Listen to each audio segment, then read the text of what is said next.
MTD network capacity video for LMS Precision Droitwich. Now, it's all about automation with these guys, and this one here, it's gantry loader. It's a Takisawa TT 200G. What does that mean to you and me? Well, let's start at this end. So you've got your gantry loader. It will take billets 160 mil and weighing up to 4 kilos. So some pretty big billets there.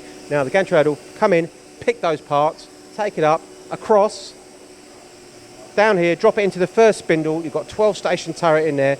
And that'll do turn work. There's no driven tooling, just to clarify. But once it's done the first op, up we go, into the chuck at the back there, turn it round, pop it down in here, second op, do that work, and then take it over, pop it back into the gantry at the other end, the billet holder there. Now, a great example of what they're doing, and just to clarify, purely turn work. There's no driven tooling, but you still do some cracking components. Examples are, first of all, this one here.